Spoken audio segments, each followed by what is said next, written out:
Welcome to Mornings with the Focus. We got Justin Walters here, but return in just a second. I'm Wilson Tarpe Jr. Look, like we told you guys, at a weekend of preseason football. Also, this weekend at WNBA regular season came to an end, so the postseason begins this week.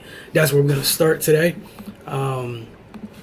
First foremost, want to just show some love to Sylvia Fowles for an unforgettable career. The Lynx lost yesterday, so they will not be in this year's postseason.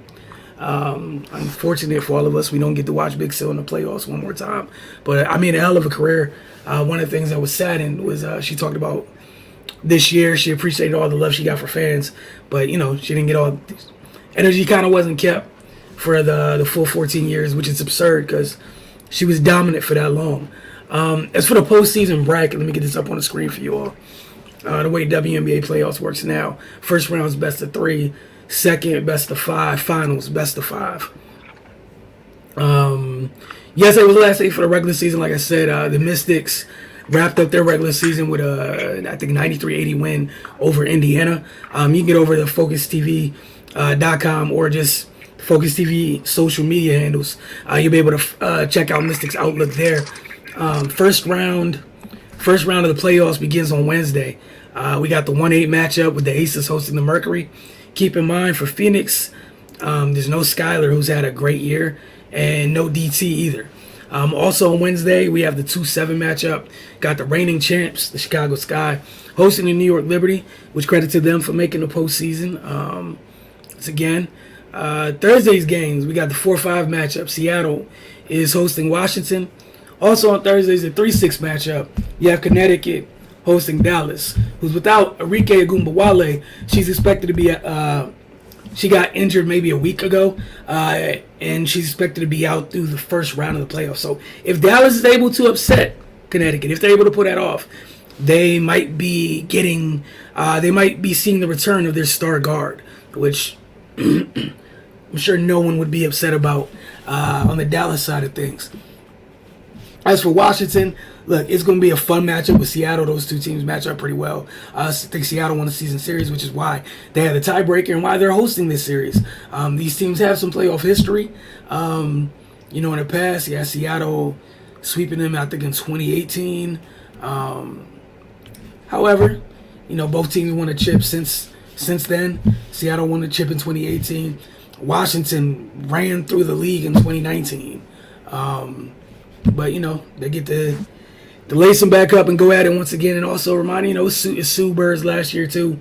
I think along with DT, but Sue will be playing in the playoffs, so we'll see how that goes. And for any more on that, we'll talk about that a little bit more this week on the Focus TV in terms of looking at matchup in depth. And then obviously we have Mystics Outlook following each and every one of those first round games. Again, first round's best of 3. So, we'll see how it goes. It's better than a few years back. Used to be the first round was a one-off, which wasn't fair to anybody because, that whole any given Sunday thing, anybody can win one day, and the series is there's no series. So we'll see how things go, but definitely looking forward to an exciting WNBA postseason. All right, I'm gonna slide into the NFL. So Justin, look, make it real simple. Week 1 of preseason. What did you take away from it? Where you want to start at? Where you want to go is all on you. Well, for me as a Cowboy fan, I'll just start there. Okay. Just what it is. It's not so much the win and losing thing of preseason. It's the fact that their preseasons are usually really unproductive. For a team that has things they need to figure out, they never really seem to leave the preseason better than they went in or come out differently. So, knowing how you lost last year, you made some adjustments, whatever that may be. But then you came in and penalties was one of your biggest issues, and you came into this and I think it was like 19 penalties or some ridiculous number. It just kind of showed just the lack of discipline as a roster, as a unit, and then just struggling offensive line, which was supposed to be their focus going off season. Offensive line was terrible. The quarterback play is what sucks with topic we'll probably get into another time is seeing the teams that actually have bench guys that are productive. Like maybe they're not great quarterbacks, but their backup guys can run an offense. which allows you to see your receivers, allows you to see your running backs, allows you to see your line, in the right situation. But when you have quarterbacks that are barely NFL level, it just doesn't affect the fact that you have bad quarterback play. Now you can't see your third round wide receiver. You can't see your sixth. Like, they're not getting a fair shot because this guy's just underwater. This guy can't even do his job. And I think you watch teams like the Ravens, how the reasons why they win on preseason games, it's not so much because of Lamar, because Lamar ain't playing.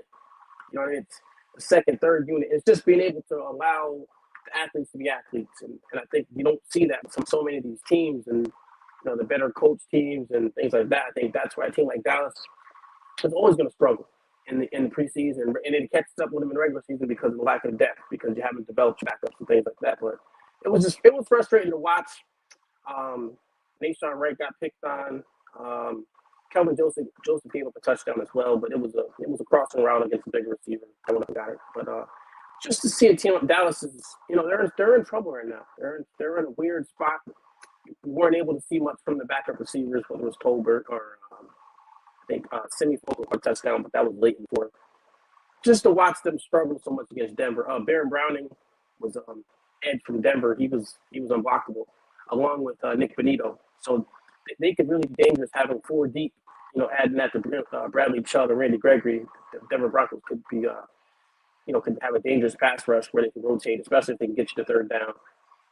So I mean, that's a team to watch along with what they have with their pain.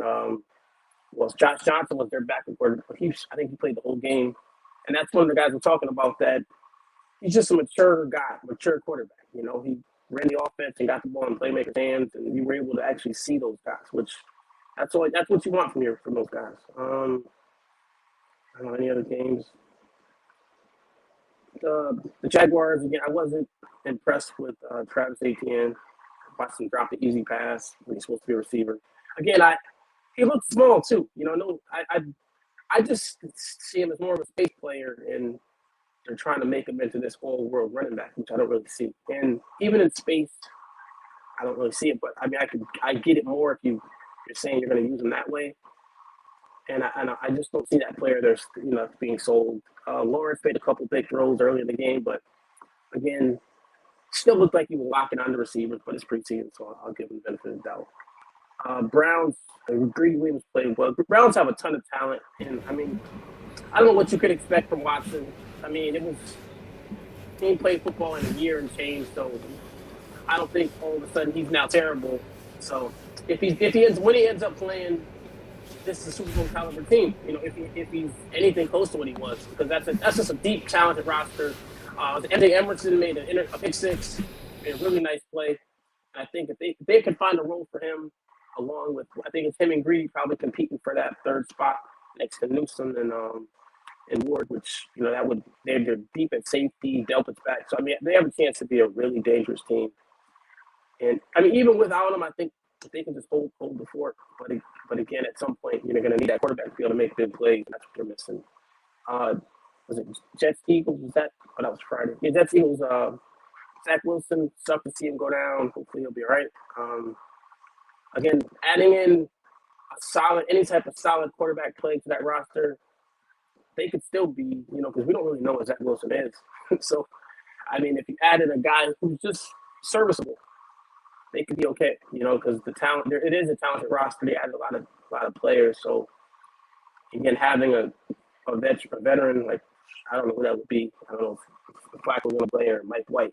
That's not the veteran I'm talking about. But if you could add someone who can just run the offense, which obviously there is a guy if they want to pay that money or trade the assets. But again, adding a serviceable quarterback into that lineup, and they're a solid team. It's a solid team if they can do that. Eagles, Hurts had a good drive. It was good to see him. All the talk about what he was and wasn't doing. He moved the ball down the field and didn't even go to A.J. Brown on that drive. So it's good to see them work. Cardinals, Bengals. Cardinals, not many of the big name Cardinals guys played. I think the starting quarterback was I forgot his name, McSorley. But again, just to see the Cardinals put up some points, and they're usually good in the preseason because I guess that's where all that spread stuff works. The Bengals, again, it was good to see Dax Hill. He made a couple plays. Hopefully that doesn't take them away from paying Bates. or at least having Bates finish the play this season, because using both of them is a lot more dangerous. They could do a lot more things defensively if they had Bates and Daxhill. But Daxhill definitely showed he could cover, he could play that free safety position with no problem. So that was a plus for them. Packers, 49ers have a loaded roster. They're like one of those teams where even some of the backup guys are fun to watch, and they just play a certain style, which that's what you're talking about, the good teams and the bad teams. They show up to play, it's just going to be a game, whereas some of these teams, you just see everybody with their hats on, and it's just the way the teams run, and that's why some of those teams struggle. It's good to see Danny Gray make a big play. What's TD? CDP. DDP. I'm sorry. It's all It's good. good to see him. Good to see him out there. Getting involved. Again, that running back thing. I think that's just going to be a thing to watch. And preseason isn't even going to really matter. It might be a way for someone to eliminate themselves more so than someone to take a job for them. Packers. It's good to see Love out there. Just do a couple interceptions, and I don't think they were all his fault, but he just needs to play. Yeah. If Rodgers ain't going to play, let him play all 3 games, and it is what it is. He's one of those guys where not to cut you off or jump in, but it's like he's another one of those guys where he needs all the reps as possible because he doesn't get them.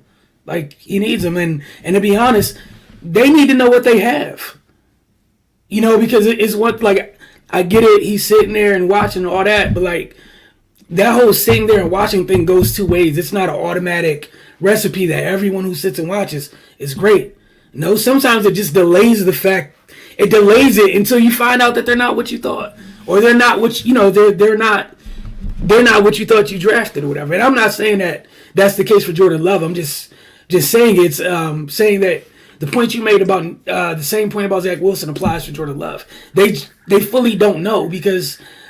Yeah, you can have him in the building every day. Yeah, he could be going through practices. Yes, you can have him in simulators. Nothing is like live reps. Because all that stuff that you do well in controlled environments can go out the window during actual live reps. And then sometimes some of the stuff you struggle with behind the scenes, you're fine with, like, maybe the adrenaline of the game helps smooth out some of those things. I don't know. But we don't know until you actually play. So like you said, I didn't even care about I think it was 2 touchdowns, 3 interceptions. I didn't really care about that. Just, he needs to play. Like, he legit just needs to play. I was encouraged with Quay Walker was fun to watch for Green Bay. You can see why they did it because there's been like a gap between the front of their defense, the middle, and the back end. Now maybe they finally have all like pairing. Who's the other line? Is Devondre Campbell the linebacker? So you got Devondre Campbell now paired with Quay Walker. So many different ways you can utilize Quay, right? I think that's great for them defensively. Like, I thought we watched 2 teams with a bunch of depth on the defensive side of the ball. Just go at it, right? Watch a couple young quarterbacks get some reps, and I thought Trey looked more comfortable, and this is again goes back to the Jordan Love thing. Jordan Love's been there longer than him. However, I feel like Trey's had more live reps. Because even last year, off the the redshirt year, he had 2 starts and played a half of the game. Came in when Jimmy got hurt. There's no substitute for that. Like, that stuff helps, and it helps. Like, now those became reference points. So now you go to preseason and it's live again, and you're like, oh, okay. Like, you already did some stuff like accidentally already. It's fine. The Packers need to get there with Jordan Love. Just get out there. Like, even with the Jets. However many snaps you had Zach Wilson out there last year, it helps towards figuring that out. It goes in the equation. And it has more weight than being behind the scenes, holding a clipboard, studying, etc. So, I'm off my little soapbox about QB reps. No, that makes a ton of sense. Like I said, with guys like Love, you get one chance to figure out if he's the guy.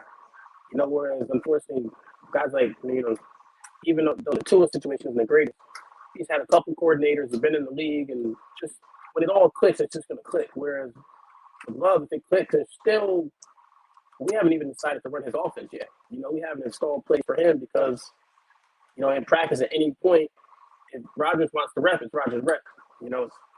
or maybe you get some Fridays because you got an older quarterback, but they're not really working on you to play. They're getting you ready. They're just working with you. You're just this is the game plan, learn it, but it's not set for you. It's set for the other guy, and the other guy's Hall of Famer. So it's a tough thing because we're talking about Herbert, Burrow, and Tua's contracts if they're going to get picked up. Jalen Hurts if they're going to get their 5th years picked up. Love's there too. Like at the end of the season, he's going to be right there. They're going to be making that decision, knowing how much more than they did when they drafted him. And again, knowing that the other guy's not going nowhere, suppose says at least he has another 2 years. You could have this whole contract be up, and you haven't even seen. You don't even have a. What do you want to do? Do you pick up that option? And you have to pick up the option. You pick up the option, but knowing he's not going to play. And then if they do play, did you make a mistake?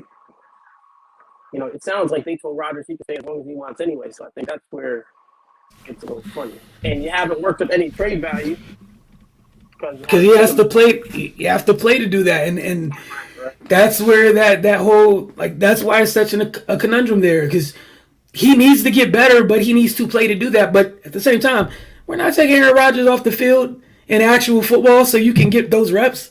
That is not happening at all. And if you come in at the end of a game, they're not about to let you throw. The game's over. If you're in, the game's over. Again, not being mean, but that's the tough part. So it's almost like, and I guess this would be an interesting thing. Do LaFleur and company really are they all the way in with the kid, and we'll find out where it's it's worth the wait? You know what I'm saying? He's almost getting the Aaron treatment, really. Honestly. Right. That's the thing was even when Aaron was there, by the end of the Favre time, there were still people that couldn't wait to see Rodgers play. But I haven't really heard, or just how they were, obviously a little different. But how they were talking about Mahomes in practices, the teammates couldn't wait to see him play because what he was doing in practice. I haven't really heard any of that with Love, so that's a huge difference. Again, Mahomes got that one start, but before that, you could kind of hear supposedly the practice they were buzzing about what he was doing in the practice squad or just as the backup. Now, in the game with Aaron, people were talking about how big the improvements were, and I guess he got a couple starts, got a couple spot starts here and there, but they couldn't wait for him to play. And I don't really get that feeling with Love. I mean, I don't hear about them offering him. I don't hear about anyone asking for him, which is weird because we had a very bad quarterback draft this year.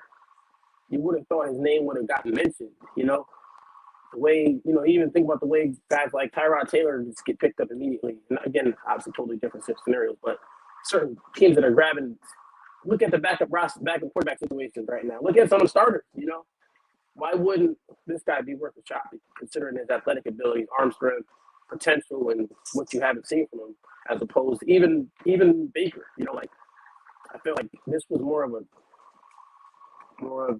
something that was worth a shot. And no one took a chance on it. But again, you can see some talent in him in the game. And again, he still just needs to play. And I think the interception, one of the interceptions, I think the receiver could have worked with him a little better. But again, just working on his anticipation and being on time, which is obviously most young quarterbacks, you just got to play. And that's the crazy part about it is that even though he got there before Trey, he's behind Trey in development. Just because of not having played, honestly, it's just that simple. And the good thing, I think, the good thing is if you kind of flip flop it. If you look at how San Francisco treated Trey, and obviously Trey, because there's not Aaron in front of Trey, we knew it was a matter of time, right? But for Jordan, it's similar offenses you're running, and we see that they're kind of gonna. We assume, I can't say we see. We assume that they're gonna be more into the rest of the people that run that offense, which is more committed to the run.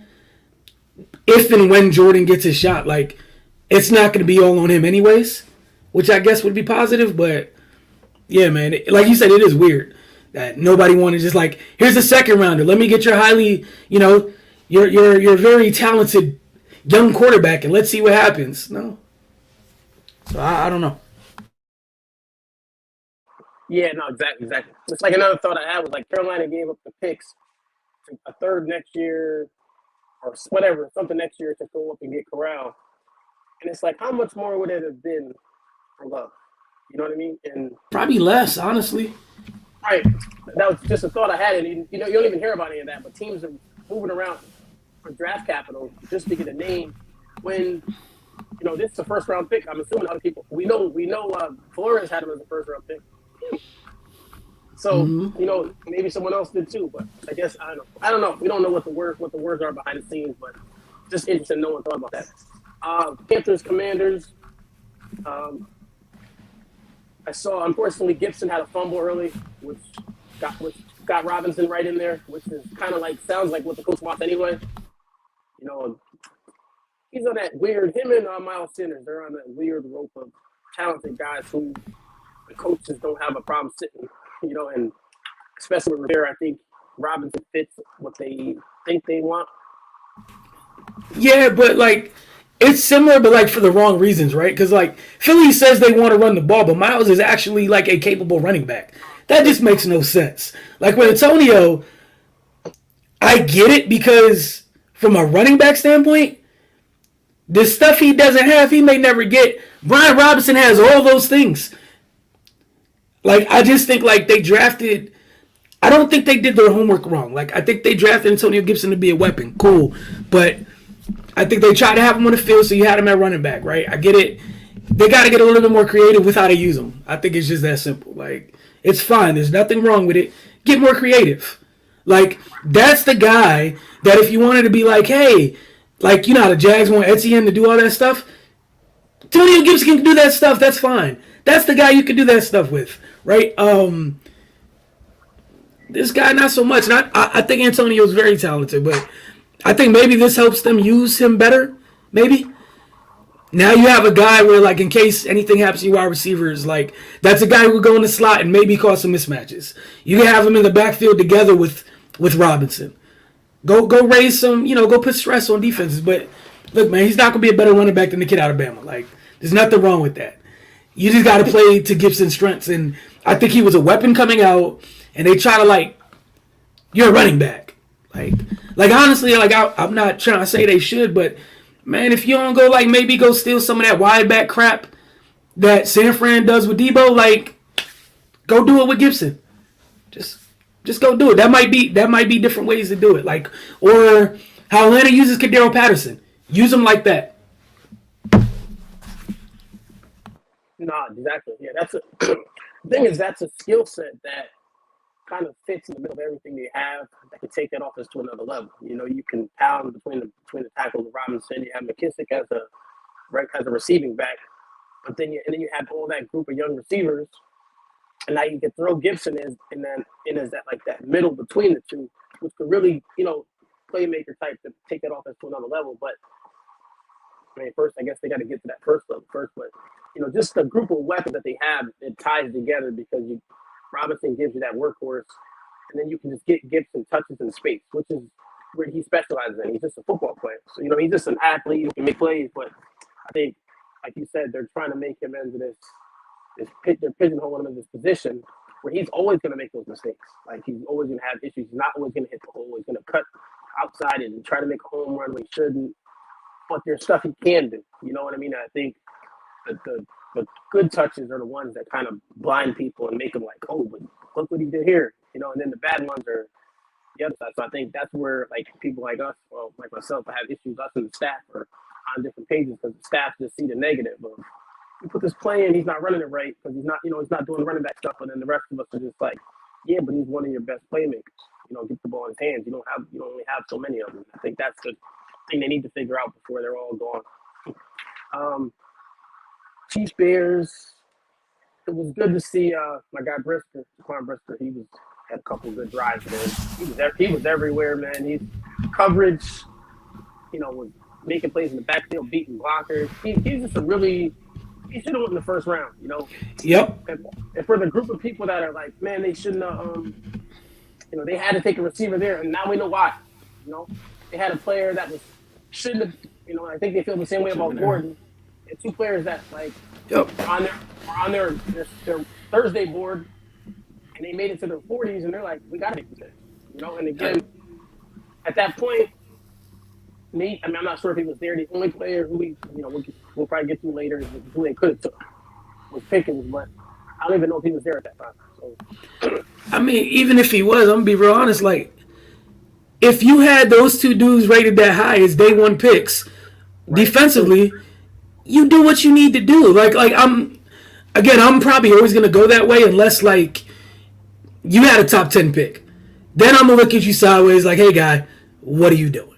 But right. in this case, I don't think you had a one, right? So what are you doing? You got two first round pick, you got two first round talents. Go get them. Add to your defense, and you know what that does? It rounds out one side of the ball. Now you go in like it's not like you were going to compete for a championship this year, anyways. Just being completely honest. You're in like year one of a rebuild. Finish off one side of the ball with blue chip talent, and then go focus your energy on the other side. That's just what it is. Get Justin coached up this year. Make sure he takes a step, the steps that he wasn't able to take the year before. And that's what's important. Try to protect them as best you can in the process. See what you have out of some of these young journeyman wide receivers, and you go in next year with your full complement of picks, and you fix your offense. Like, I don't understand what's so hard about this. Because next year you can, if whatever's there on the board, and you don't have to go defense offense, because you be like, I got blue chippers last year on defense. You're not better than Brisker. You're not better than Gordon. I'm cool. I'm not mad at that at all. It was good to see Justin make some tough throws, change protections, what have you. Do some quarterbacking because some people thought he couldn't do that, so that was fun to see. Some outstanding catches by his wide receiving core that people don't think exists there. And then the Chiefs, I think they got one. The Karlaftis kid. He's nice. I know the Bears don't have a good offensive line, but if they don't have one, treat them like it, and he did. So that's how you're supposed to carry yourself. So kudos to him. Yeah, no, exactly. Like that type of player, that workman type guy who just brings his game nonstop, like all the time. Those guys are always going to be good players, especially in the preseason. But in the pros, you might not get 12 sacks because of back-to-back athletic ability, but the production of a constant energy guy, 6 sacks, maybe he turns into a Hendrickson type, but you're getting a guy that competes, and that's something that Chiefs don't have. You know what I mean? They've been throwing things around at some athletes, but now they got a guy who's every down you got to block him. You know what I mean? If the offensive linemen, linemen that are better than him are going to get in trouble, but he's always going to show up, which is something the Chiefs haven't always done defensively. Offensively for them, it was weird to see that running back order. I mean, I know it's not a big deal, but Edwards Hiller started, and then second was Pacheco, the rookie from Rutgers that they seem to like a lot. He got in the second, and I think Ronald Jones didn't play till second quarter. I think Kenny might have got him before him, but just to see what their plan is offensively, I think they're trying to make it clear. But I know it sounds like Andy Reid's falling in love with the Rutgers kids, and then I think McKinnon just is the guy that's probably the best. So and then maybe at some point, if Jones, whether if he keeps the confidence, maybe Jones can be that short yardage goal line finish those type of runs back, which is what they don't have. I just think they're trying to give everything to Edwards Helaire because of the first round value, but I just think Andy's starting to like other guys a little more. So that just be something that's interesting to watch when the season starts. Let's see what the Bears. The Bears they played a lot of rookies. They actually played offensive tackle, started their offensive tackle at rookie. A rookie offensive tackle who it seems like they like him pretty. I think it's Braxton Jones. They seem to like him a decent amount. And I think the middle linebacker, the rookie, he had a good game as well. Like a lot of those first round draft picks that they had, they played pretty well, and that's without Kyler Gordon playing, without Bayless Jones playing. So the Bears are building something, and whether we like it or not, they have a plan. Let's see how it works. They have enough weapons offensively. The offensive line's not good, but there are weapons offensively. And defensively, if the rookies play the way they look, you never know. You just never know. The vision's not that crazy, and they got some playmakers on defense. You get a good season from Eddie Jackson taking the ball away again. with Brisker doing what he does, and you just never know. Roquan Smith needs to be part of it. Colts, Bills. Again, not many Bills guys played because the Bills are kind of, getting themselves ready for the season. But again, having a veteran quarterback, they have Matt Barkley, and Case Keenum allows them to at least get the ball out. Whether these are future coaches, so they're not running, but they know how to get the ball out there. You get to allow some different guys to make plays. And then the Colts. What did I see in the Colts? The Colts had a couple of young pass rushers. I forgot the name, but it was just good to see Matt Ryan in there for a couple drives, and we'll see how they do. They have high hopes for Paris Campbell and Pittman, which if that works out, that changes it because they really haven't been an explosive team. It's been Taylor doing a lot of everything and mixing in a lot of stationary football. But you add in a guy like Paris Campbell and Alec Pierce and Michael Pittman, it allows a chance to add some explosive plays to that offense, which we haven't seen. I think that's the thing, and not to knock Paris Campbell. I'm sure they would love for him to come along. I'm more intrigued and interested in Pierce, honestly. I think that's the thing that could make it more explosive. Like Paris Campbell, we know, yes, you're explosive. Look at you, we know you're explosive. What you can do with Pierce down the field on every level, and because of his size, I think goes a big way. Because you got two dudes who can play box out. That could be box out type dudes at times if you need them. And Pittman and Pierce, but with Pierce you have the ability to stretch the field, which I thoroughly love. And you think about the catch radius of both of those guys. For a veteran quarterback, it's going to be wonderful for me. I think they're going to be explosive, and I think obviously if Campbell does what he needs to do for sure, but I think Pierce is what takes him over the top in terms of how explosive they can be, because it's one thing throwing downfield to someone who's explosive, even if they're small, it's a little different. Somebody with that type of size or that frame to use, yeah, you're more apt to do it, And honestly, they got a little bit, you got more room to miss. Different ways you get the back shoulder stuff going.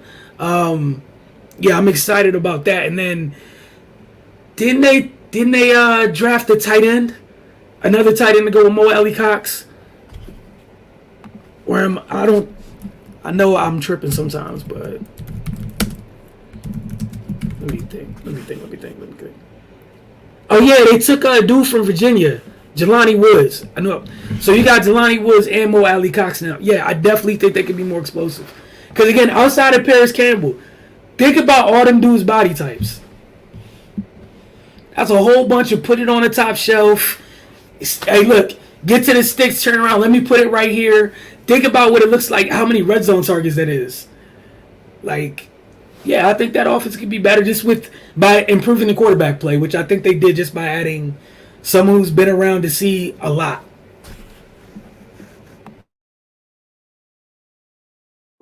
Yeah, definitely agree with that. Just again, just seeing with them, you want to know who the starters are and just see that unit, all those units together. I don't know what it's going to look like when Leonard comes back.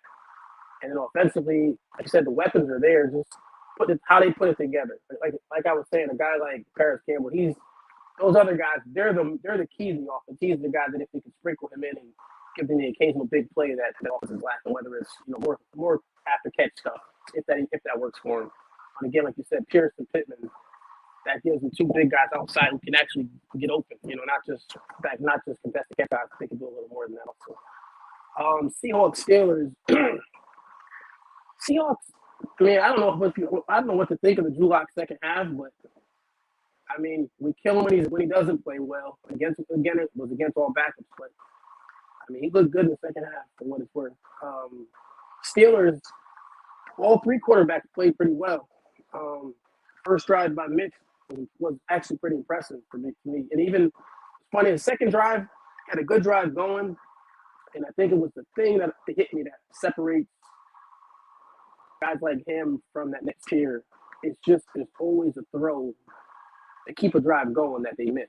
He moved in the pocket, had an open guy, and just missed him. And it's that's the only difference. It's just he made other big throws, big runs along the way, but it's to stay on the field.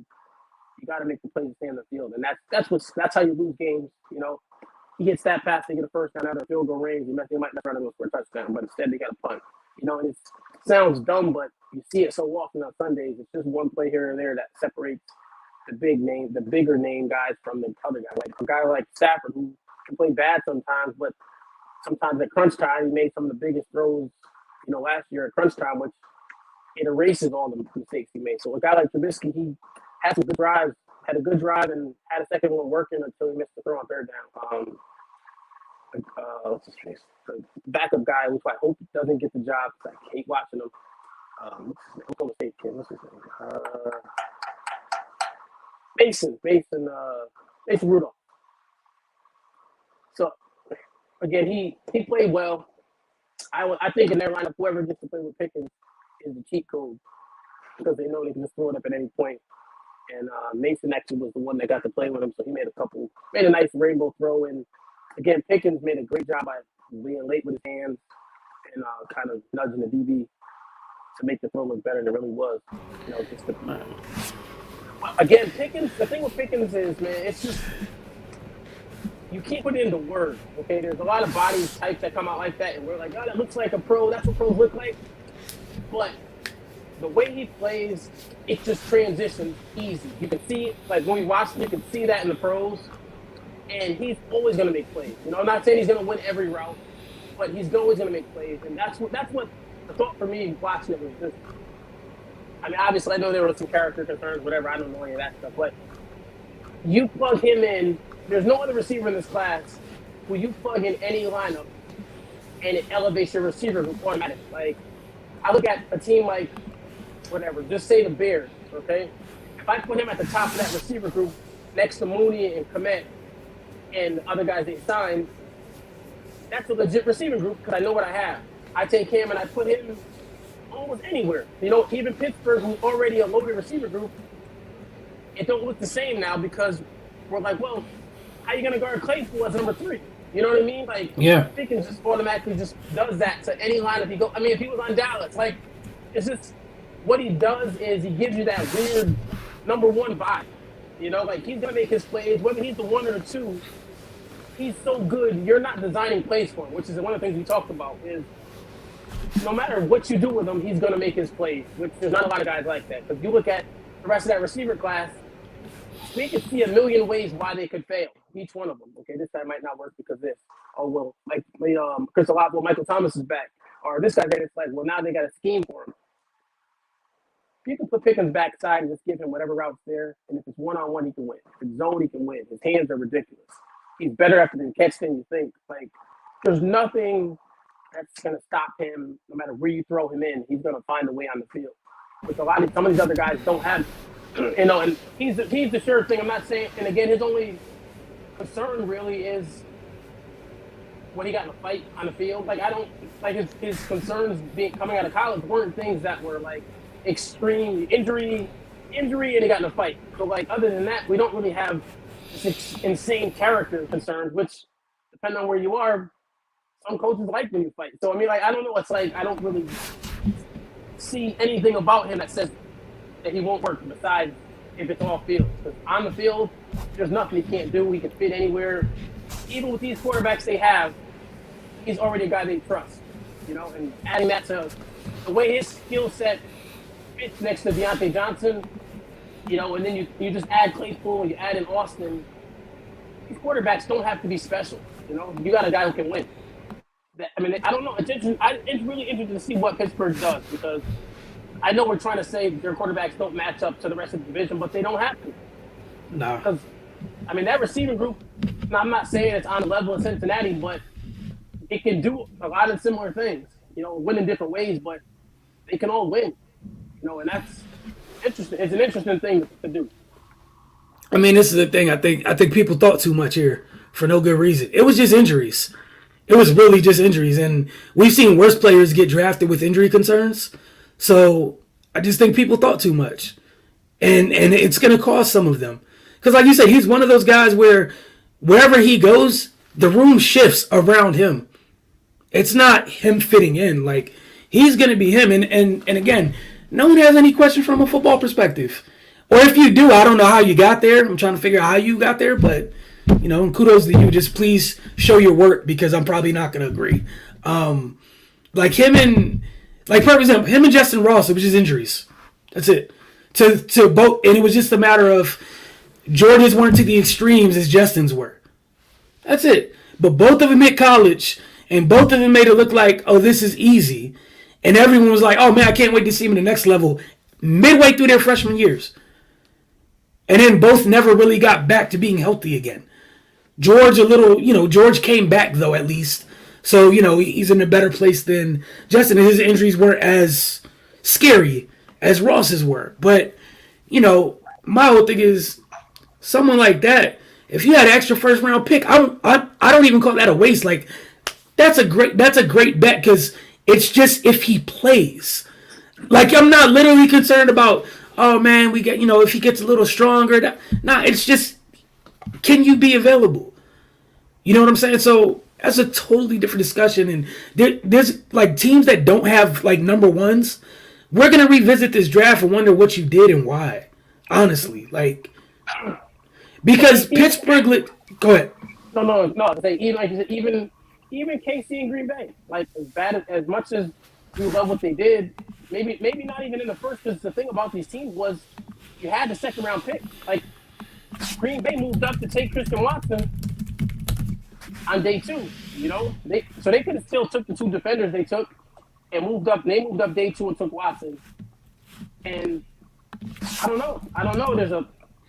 The Giants took Wandale Robinson. Like,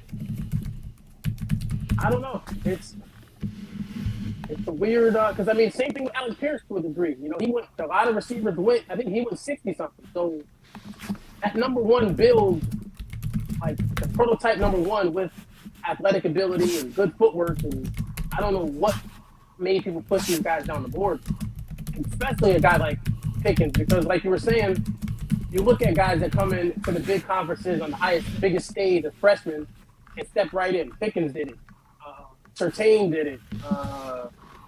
Stingley did it. Those guys that came in day 1 to the big programs and were stars from day 1. There's something about that kind of player that the light's never going to be too big for him. And I think that's what Pickens is. He walked into that camp with no fear and just took over from day 1. Look, I'm going to be real honest. There were almost 2 first rounds in this past draft. And some teams messed up. Like, again, like you said with Green Bay. You imagine them with Pickens, that's a whole different discussion. No disrespect to Christian Watson or Romeo Doubs. It's a different... We're talking about, it's one of those... It would have been one of those things where it's like, yeah, we lost Devontae, but look at the next guy that we got. Like, we saw the Vikings go from Stephon to Justin. Like, we know Justin isn't Stephon. However, that kid put himself in a position where he's not that far away that quick. So, again, you could have had the gap where it was like this instead of like this. In Green Bay, the gap's like this. Losing Devontae to what you have now, it's like that. Where Pickens would have gave you a chance where it was a smaller gap. And that's Pickens with Aaron. We know where Aaron would have got everything out of that kid. Versus where you're in Pittsburgh was like, oh, well, maybe the quarterbacks. This dude honestly might be the guy that helps Mitch get his career back on track. Right. Not even trying to be funny. But again, like, going back to that second round, right? I'm going to just say some names of guys that ended up in the second round, and you tell me why they weren't in the first. I think Roger McCreary's going to be one of those dudes. Jalen Petre.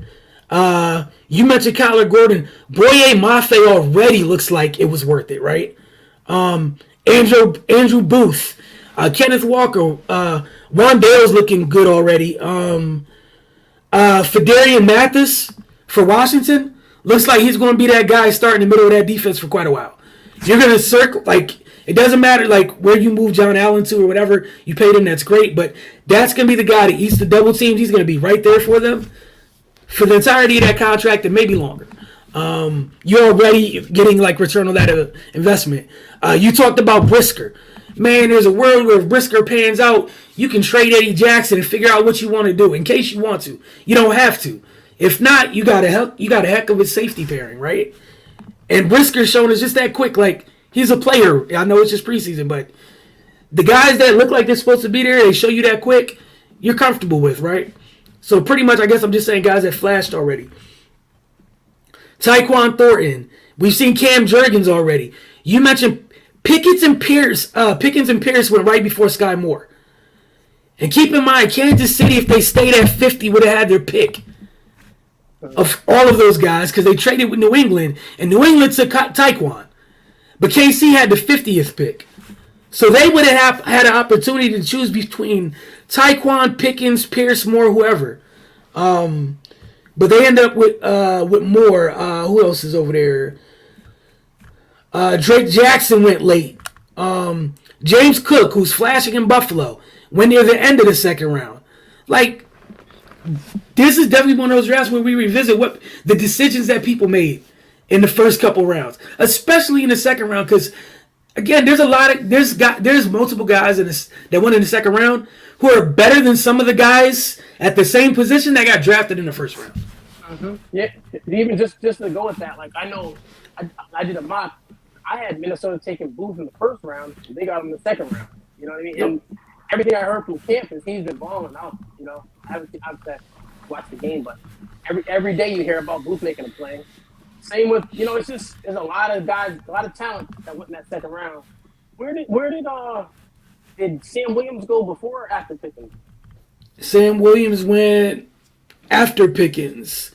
So Dallas picked 56. Pickens went 52 to Pittsburgh.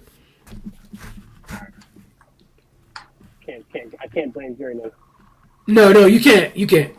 Because he was gone. Well, no, technically you can, because did that second round pick from Philly come from y'all?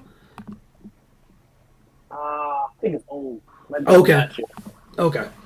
But yeah, like look at that group. And then even Baltimore, David Ojabo went in the second round. He's in that group. Mm-hmm. Like, dude, that second round is crazy. Hey. But again, just saying, we're gonna be revisiting this soon.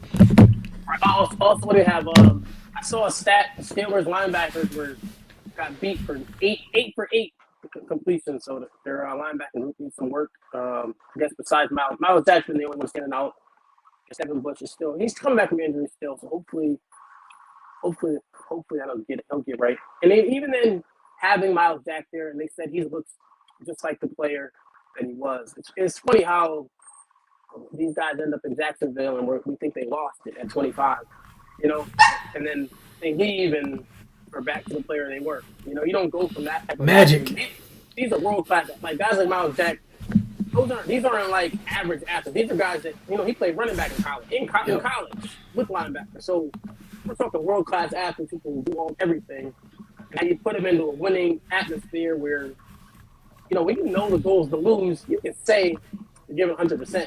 But it's still that part of you that's protecting your legs. You know, and again, you get them here, and you might get off Postseason. Who knows what you get? But with something to prove as well with that coaching staff, he could go crazy. You know, so that'll be interesting to watch. It'd be in that cornerback room that they have. See what happens with. I think right now they have Levi and Witherspoon actually competing for the spot opposite Cam Sutton. I guess Cam Sutton's the guy right now. Mm-hmm. But even if they end up playing all three together and bumping Sutton inside, I think Levi's a gamer, so you're not going to get practice reps when you're watching him and you're like, this guy's amazing. You know, I just think once he gets on the field, he's not coming off.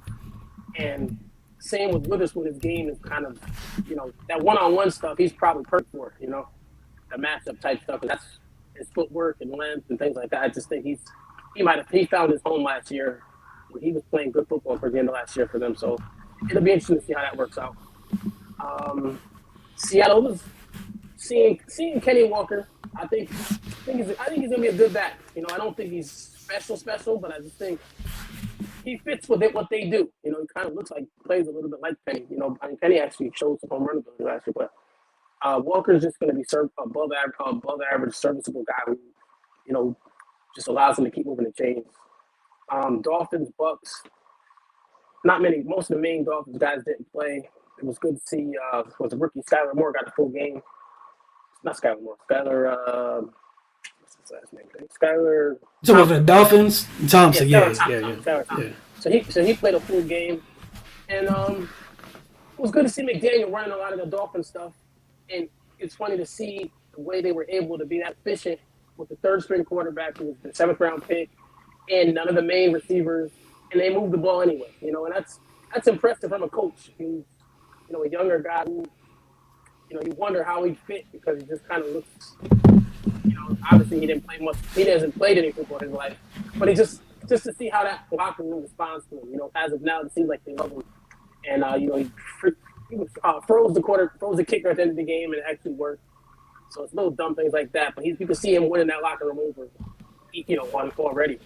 And they got a turnover. They took a double move to Lynn Bowden.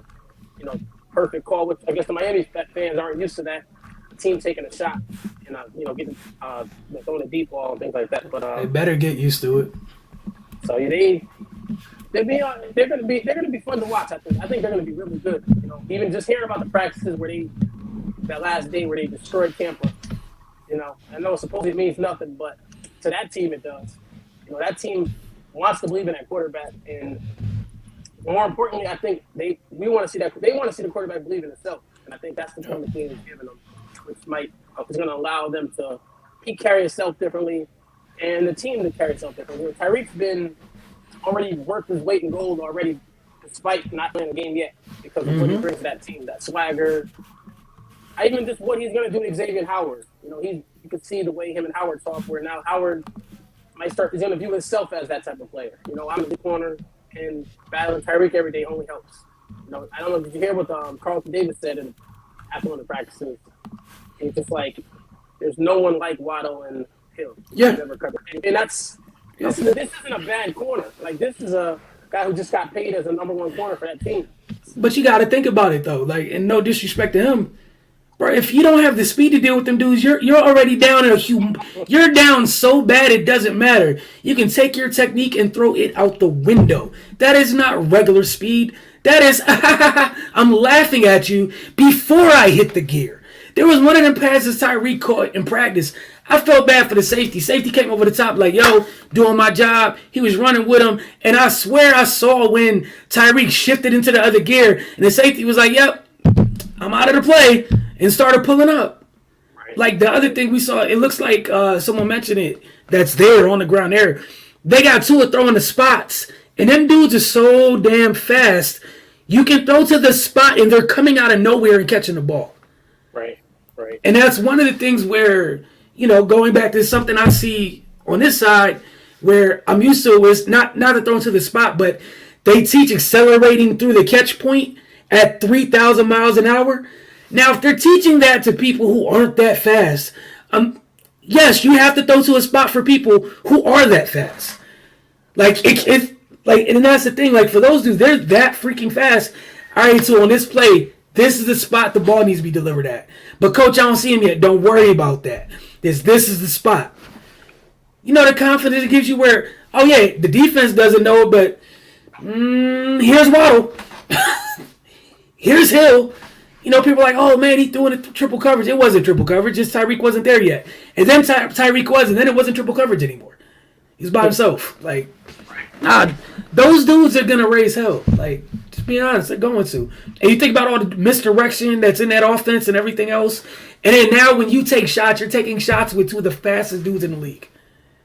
Those aren't even regular shot plays. You think about the room for error you have on those shot plays, how early you can let the ball out your hand.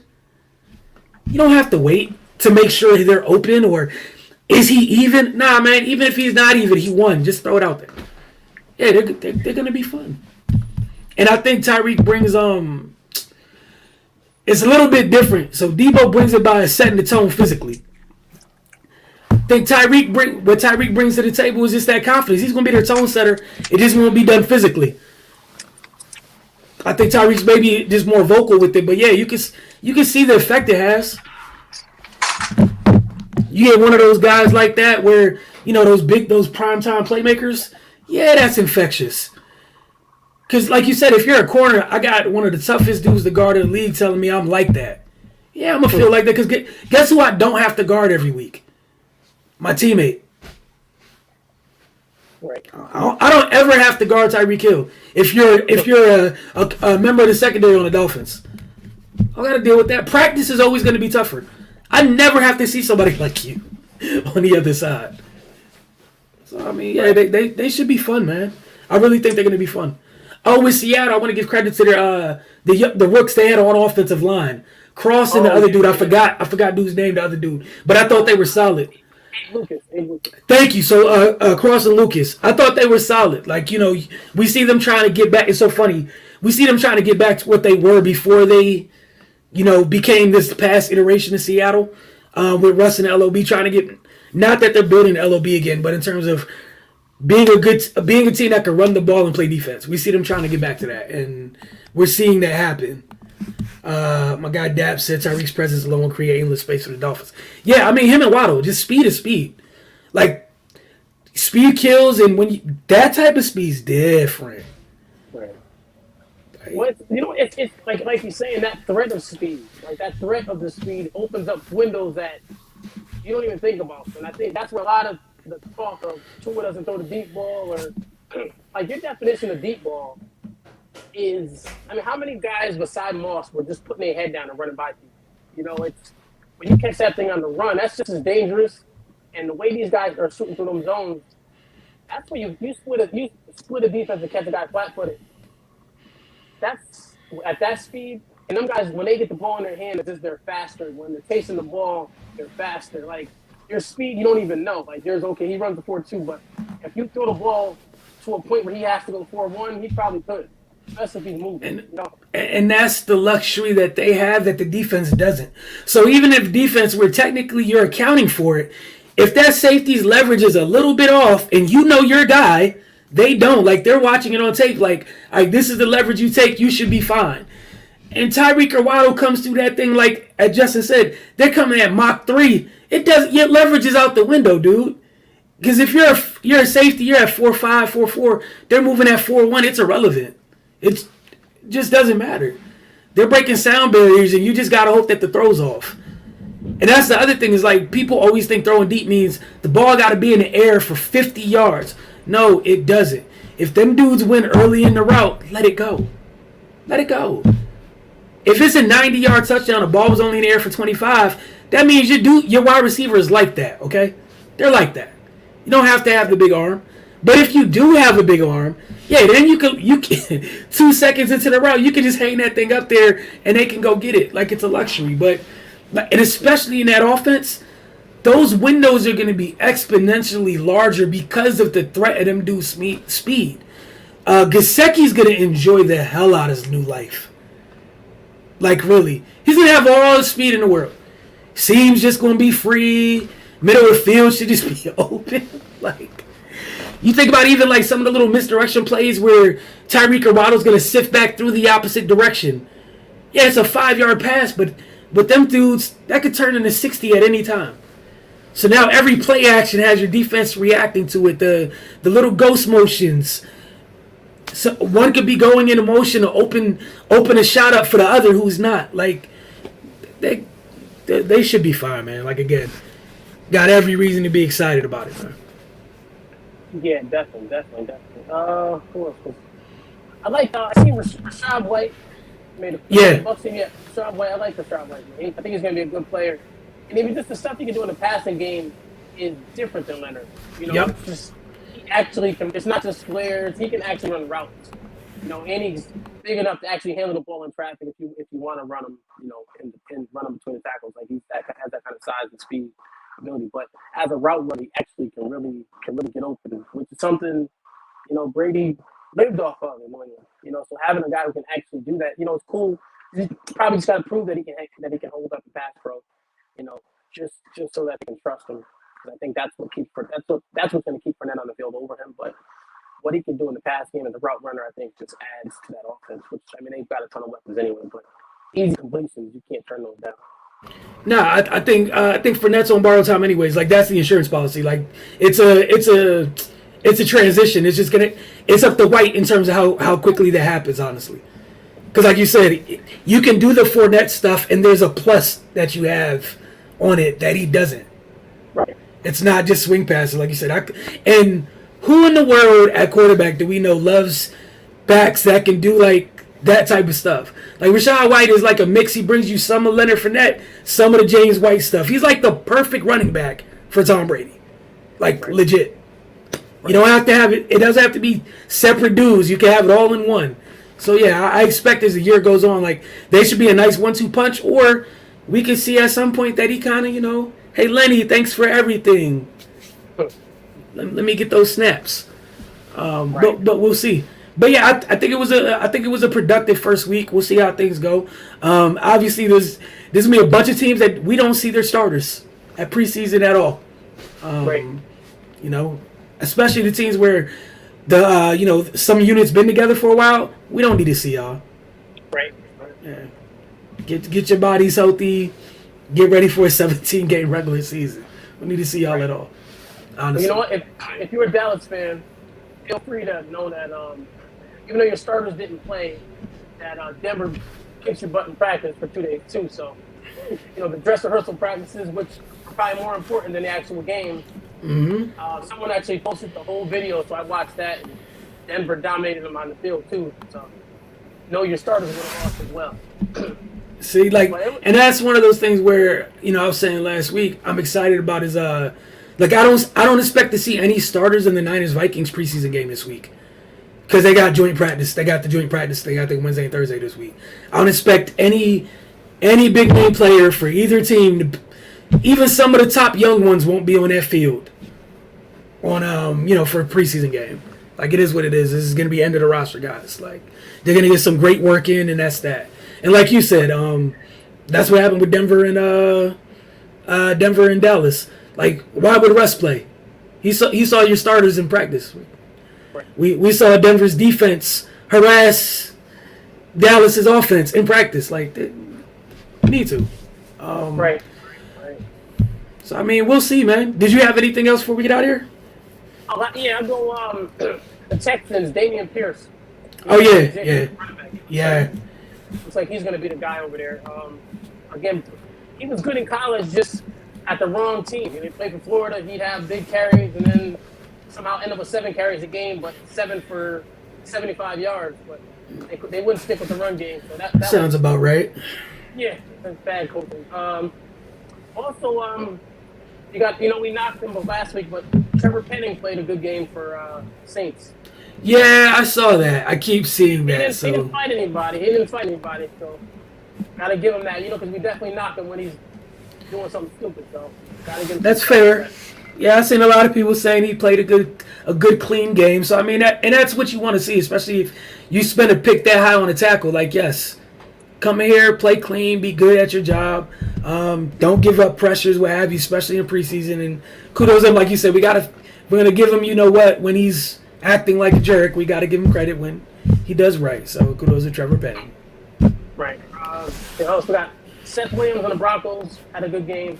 It looks like he might actually have a role with Tim Patrick being out. Similar, played at Auburn, big body, contested catch guy who can run a little bit.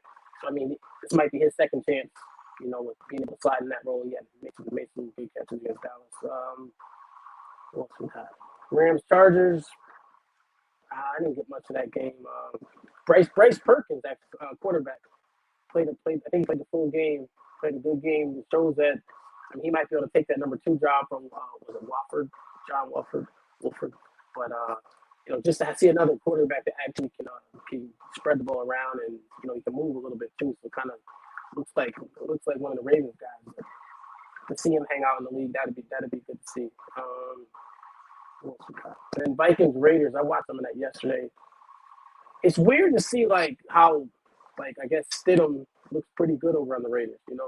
Not saying it's anything special, but just being the guy that knows the offense. That came with McDaniel and even the third string guy. I think was it Mullins maybe.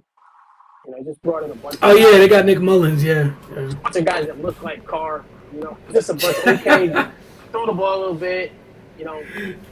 All 3 can stand next to each other, look similar. But again, they run that offense, and the Raiders. Again, you don't judge off preseason, but they look like a team that's ready to go. Whatever he's doing, they look confident. There's what he instilled, which is kind of sad. You can take them serious now. That's what he's brought over there. You know what I'm saying? Like they're credible. They're credible now. Like you don't look at them with like, ah, man, they just playing. They about to do something stupid. They're like, before they were just unserious. Him being there officially makes them credible, and you take them seriously. They present themselves as such now. They look like a well-coached, disciplined team, and he just got there. Like they look like a buttoned-up organization just by switching coaches.